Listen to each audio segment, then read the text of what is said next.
قال تبارك وتعالى كل من عليها فان ويبقى وجه ربك ذو الجلال والإكرام. صدق الله. رب اشرح لي صدري ويسر لي أمري واحلل عقدة من لساني يفقهوا قولي. سبحانك لا علم لنا إلا ما علمتنا إنك أنت العليم الحكيم. اللهم صل على محمد وعلى آله وسلم. میرے محترم دوستوں، دنیا کا سب سے بڑا سچ یہ ہے کہ موت برحق ہے، اور یہ ایسا سچ ہے جس سے کسی کو انکار نہیں۔ لوگوں نے تو خدا کا بھی انکار کر دیا، نبی کی نبوت کا انکار کیا، لیکن موت ایک ایسا سچ ہے جس کا کوئی انکار نہیں کر سکتا، چاہے وہ جس مذہب کا، جس دھرم کا، جس مسلک کا، چاہے وہ آپ کو پوجنے والا ہو، چاہے وہ دل کو پوجنے والا ہو، چاہے وہ دو خدا ماننے والا ہو، چاہے وہ ہزاروں خدا ماننے والا ہو۔ لیکن ایک حقیقت کہ موت آنی ہے، یہ ایسا سچ ہے جس کو کوئی انکار نہیں کر سکتا، کوئی انکار نہیں کر سکتا۔ اور موت ایسی چیز ہے جو سب کو آتا ہے۔ اللہ نے قرآن میں فرمایا کل من علیہا فان، جتنی چیز ہم نے بنائی ہے، جتنی بھی مخلوق ہم نے بنائی ہے، ایک وقت آئے گا اس کا خاتمہ ہے، وہ فنا ہو جائے گا۔ دنیا ہی کو اللہ نے کہا ہے فانی ہے، دنیا کی ہر ایک چیز فانی ہے، فانی تو میں نے فنا ہو جانے والا، ختم ہو جانے والا۔ اس کا دنیا کے ہنر کو، دنیا کے علم کو کہا فن ہے، جس لائن کا بھی علم ہے، وہ علم نہیں ہے بلکہ فن ہے۔ فن کیوں ہے؟ جو فنا ہو جانے والا ہے، موت تک ختم۔ ڈاکٹر کی ڈاکٹری موت پر ختم، انجینئر کی انجینئرنگ موت پر ختم، بادشاہ کی بادشاہیت موت پر ختم، وزیر کی وزارت موت پر ختم۔ علم تو علم الہی ہے۔ علم تو قبر کے 3 سوالات ہیں، علم تو محشر کے 5 سوال کا جواب دینا ہے، علم تو اصل اپنے رب کو پہچاننا ہے۔ علم ختم ہونے والا نہیں، علم قرآن و حدیث کا علم، اپنے رب کو پہچاننا، اپنے نبی کو پہچاننا، اپنے رب کے احکامات کو پہچاننا، اپنے نبی کے طریقے کو جاننا، یہ ہے علم۔ حال کے عمل کو پہچاننا، ہم جس حال میں اس کو میرے اللہ ہم سے کیا چاہ رہا ہے، اس کو پہچاننا، اس کا نام علم ہے۔ اب دنیا کی ہر ایک چیز فانی ہے، تو دنیا کا ہنر، دنیا کا ڈگری، دنیا کی صلاحیت، یہ سب کا سب فانی ہے۔ کل من علیہا فان، ہر ایک چیز کو اللہ نے بنایا ہے، اللہ ہی ہے جو ہر ایک چیز کو ختم بھی کر دے گا۔ وَيَبْقَى رَبُّكَ ذُو الْجَلَالِ وَالْإِكْرَامِ، باقی کون رہے گا؟ باقی صرف اللہ کی ذات ذو الجلال والاکرام، اکیلا تنہا وہی باقی رہے گا۔ دنیا میں بڑے بڑے بادشاہ آئے چلے گئے، بڑے بڑے طاقتور قومیں آئی چلی گئی، بڑے بڑے انبیاء آئے چلے گئے، شہداء چلے گئے، صدیقین چلے گئے، اولیاء آئے چلے گئے۔ دنیا کے اعتبار سے بڑے بڑے سائنسداں آئے چلے گئے، بڑے بڑے ڈاکٹر آئے جن کے شہرت کا ڈنکا بجتا تھا چلے گئے، بڑے بڑے مال والے، بڑے بڑے تجارت والے، بڑے بڑے انڈسٹری والے، بڑے بڑے صنعت والے، بڑے بڑے کھیتی کرنے والے۔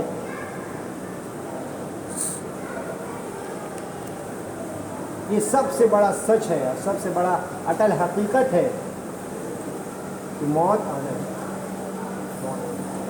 اس سچائی کو کوئی نہیں جھوٹا سکتا۔ موت ایک اٹل حقیقت ہے، لیکن مسئلہ سب سے بڑا یہ ہے کہ کس کو کب آئے گا، یہ ہے بہت بڑا مسئلہ کہ کس کو کب آئے گا۔ پیدائش سے لے کر کے موت تک کا چند دن کی زندگی ہے، کس کی کتنی ہے کہ صرف اللہ جانتا ہے، صرف اللہ جانتا ہے۔ اب یہی مدت ہے، یہی مدت ہے۔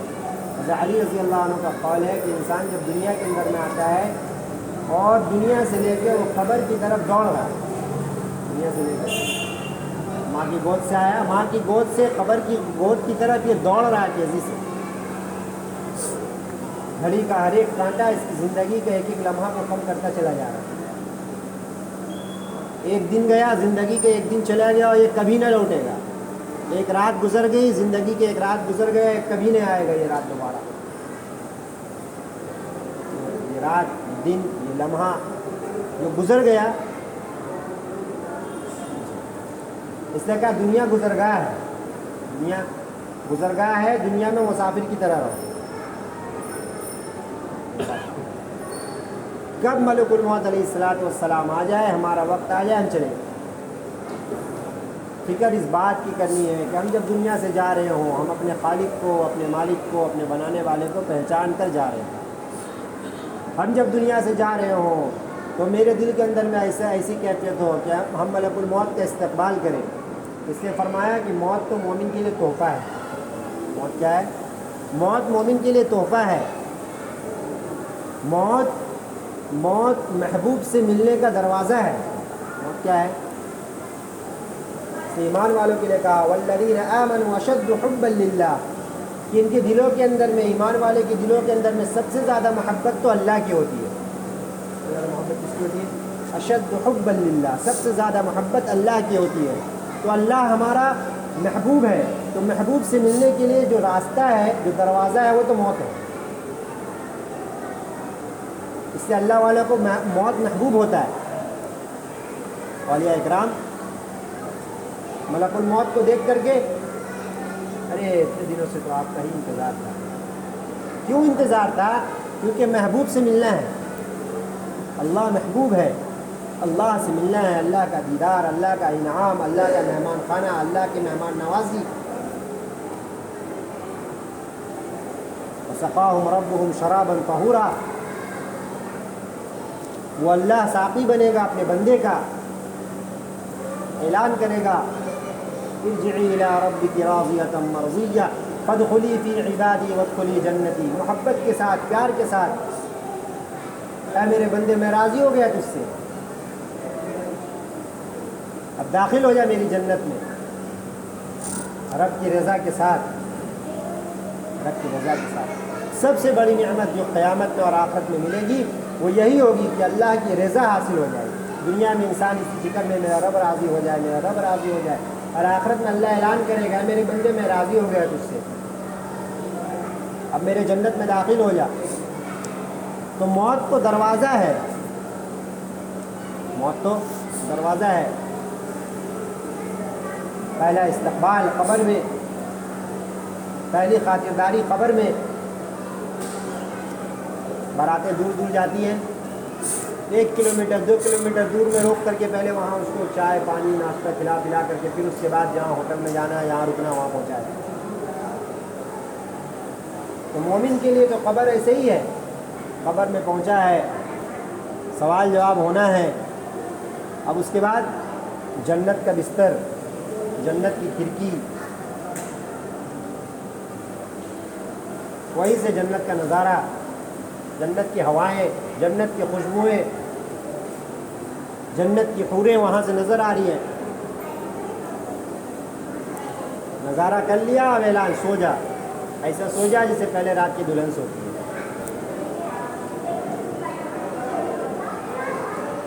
موت پر قیامت، آخرت، کہ انسان کی موت ہی تو ابتدا ہے آخرت کا۔ جس کی موت ہوگی اس کا آخرت شروع، قیامت آئے گا۔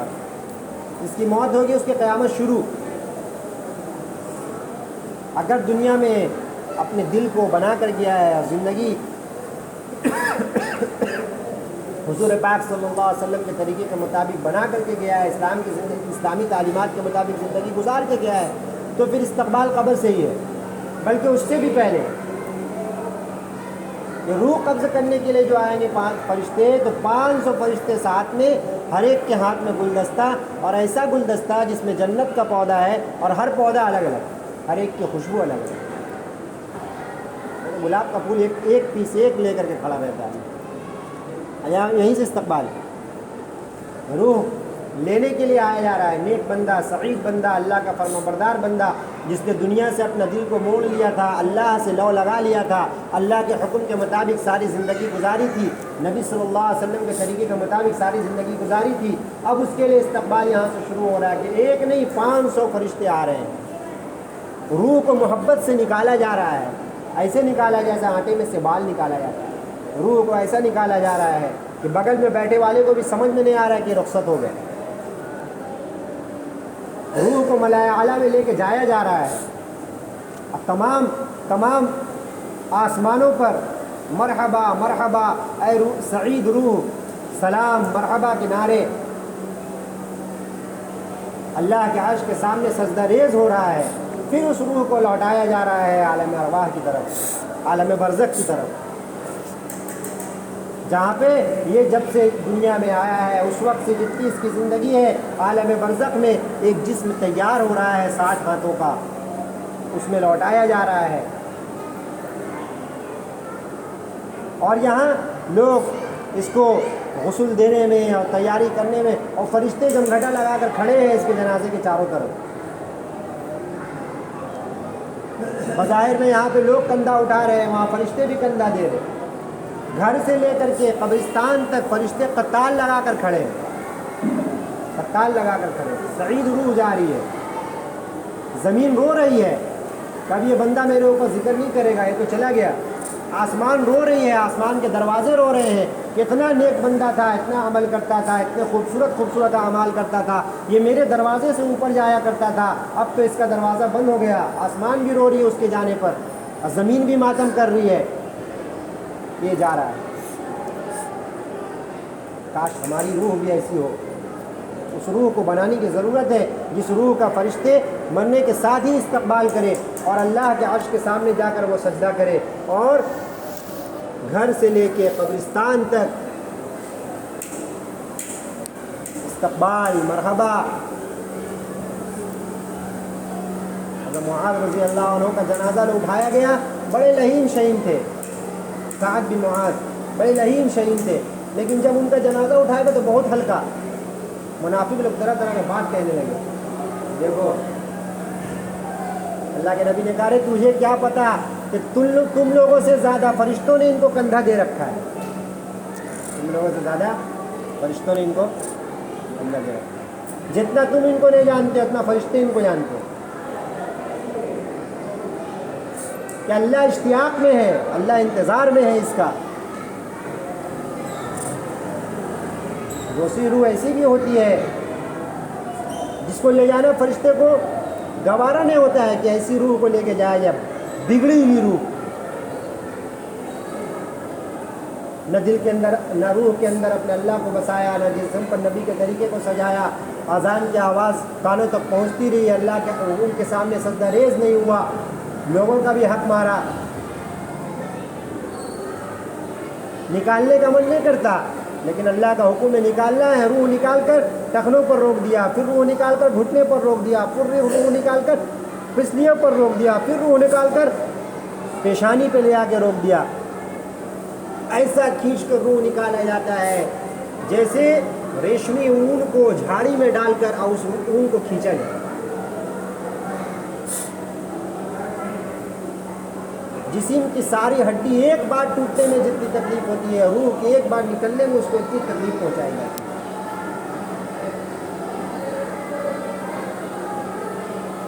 اور وہ فرشتے ایسے حال میں آتے ہیں اس کے سامنے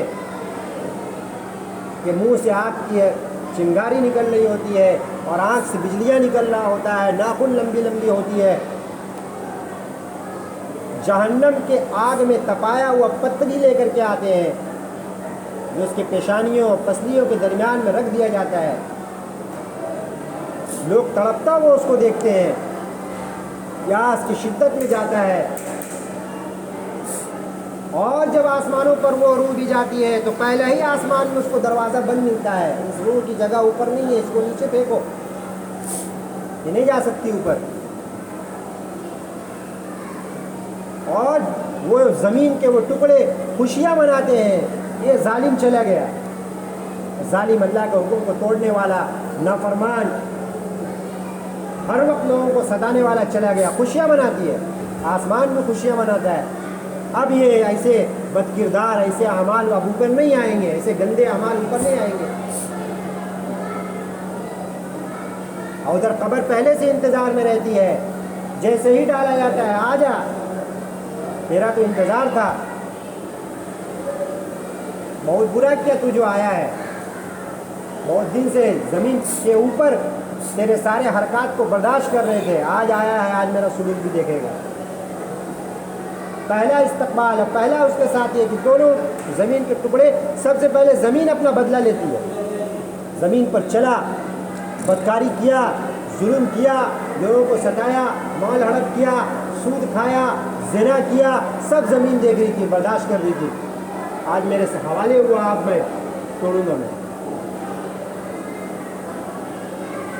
سوال جواب ہوا، کوئی لا ادری نہیں معلوم، کچھ نہیں معلوم۔ نبی کا دیدار کرایا گیا، نہیں پہچانے گا، اب عذاب ہے جہنم کے، وہیں سے اس کے لیے آخرت شروع، وہیں سے جہنم کے عذاب شروع۔ جہنم کا سانپ، جہنم کا بچھو قبر میں، جہنم کی کھڑکیاں قبر میں، وہاں کی تپش، وہاں کا آگ، وہاں کا دھواں قبر کے اندر، جہنم کے بستر بچھا دیے جائیں گے۔ یہ موت سے شروعات ہے۔ میری روح بن جائے، محنت تو اس بات کی ہے، ہر ایک کو اپنے ذات کی فکر کرنے کی ضرورت ہے۔ میرے ساتھ اکیلے یہ مسئلہ آنے والا ہے، اس وقت میرا کوئی ساتھی نہیں بن سکے گا کہ میرا ملک الموت ہم کو لینے آ جائے، کوئی نہیں اس کو یہ کر کے بھائی ان کو چھوڑ دو، ہم کو لے کے چلے جائے، ایسا ہو ہی نہیں سکتا۔ میرا قبر میں کوئی دوسرا جواب دینے جا نہیں سکتا۔ میرا مسئلہ میرے ساتھ ہے۔